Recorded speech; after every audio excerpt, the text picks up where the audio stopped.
In March of 1919, the United States awarded its highest military honor to a Marine named Charles F. Hoffman.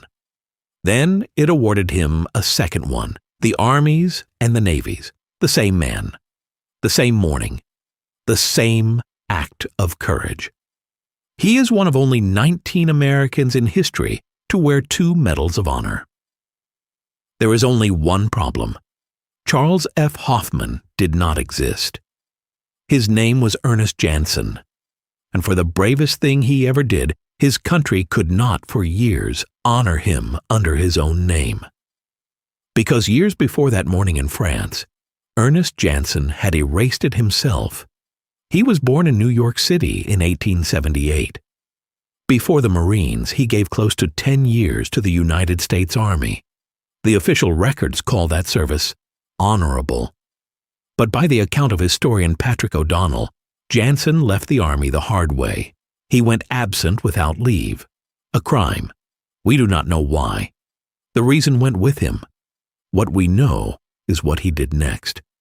In June of 1910, he walked into a Marine barracks in Bremerton, Washington, and enlisted all over again, under a new name, Charles Hoffman. Whatever he was leaving behind, he was not leaving the uniform. He just put it back on as someone else. For the next 8 years, Hoffman was the kind of man an army is built on, steady, experienced, a professional. He made corporal, then sergeant. He served in Nicaragua. He served at sea. And in the summer of 1917, with America in the Great War, he sailed for France. By then, he was a gunnery sergeant, a senior man, the one a company of younger Marines would lean on when it got hard. He was nearly 40 years old. That spring, the German army was making its last great push to win the war before American weight could be felt, driving toward Paris. Standing in the way, at a dense old hunting wood called Belleau Wood, was the Marine Brigade Hoffman served in. What happened there became legend. June 6, 1918 became one of the costliest single days in the history of the Marine Corps, and Ernest Janson, serving as Charles Hoffman, was about to have the morning of his life. It began early, before the more famous fighting of that afternoon. There was a piece of high ground above the wood. On the maps, it was only a number. Hill 142. Take it, and you held the high side of the fight. So the Marines went up. Hoffman's company reached the top. They took the hill. But taking ground and holding it are 2 different things.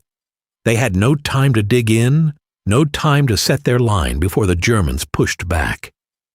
Counterattack after counterattack came at them while they were still in the open. Hoffman was on the north slope, trying to organize a position when he saw them. 12 enemy soldiers crawling toward his group, carrying 5 light machine guns. He understood at once what that meant. Set those guns on that slope, and they would sweep the hill. They would cut his Marines down in the open and force them right off the height they had just paid to take. 12 men, 5 machine guns. And on that slope, in that moment, only 1 man moved. He gave the alarm. Then he went at them. Alone. With a bayonet. His citation says it plainly. He rushed the hostile detachment, bayoneted the 2 leaders, and forced the others to flee, abandoning their guns. 12 men driven off a slope by 1. The guns were never set. The position was never built. The hill held. In the words of his citation, his quick action, initiative, and courage drove the enemy from a position from which they could have swept the hill with machine gun fire and forced the withdrawal of our troops. He saved them, the whole exposed line of them. And that same day, on that same ground, Ernest Janson was severely wounded. He survived. In November of 1918, the war over, he came home and was admitted to a naval hospital in New York for the wounds he carried out of that wheat field. Then his country tried to thank him. The Army gave him the Medal of Honor. The Navy gave him the Medal of Honor. 2 of the nation's highest award for one act on one morning. He is one of only 5 Marines in the whole First World War to receive both. France added the Medaille Militaire. Italy, Montenegro, and Portugal added their own. But every one of those American medals was awarded to Charles F. Hoffman. To the name, not to the man. The bravest thing Ernest Janson ever did, and the paperwork honored someone who, in a sense, had never really been there.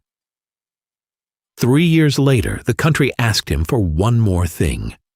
The war had ended with thousands of American dead who could never be identified.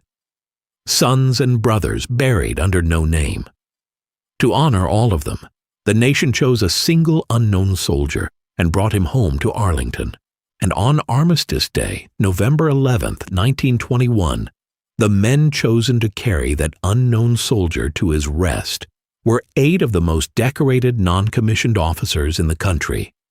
One of them was a Marine, Sergeant Major Ernest Janson. The man who had buried his own name to keep serving was chosen to help bury the one soldier who would never have a name at all. By then, he was using his real name again. Ernest Janson stayed a Marine until 1926. He made Sergeant Major and retired. He went home to New York, lived quietly on Long Island, and died there in 1930 after a brief illness. He was 51. He was buried in Brooklyn. On his stone is the name Janson, and beneath it, the other name. Both of them at rest. For years, the medals carried a name that was not his, so let the record be plain. His name was Ernest Janson. He charged 12 men alone to save his Marines. His country honored him twice. And the man who hid his own name carried the nameless home. Now you know his name too.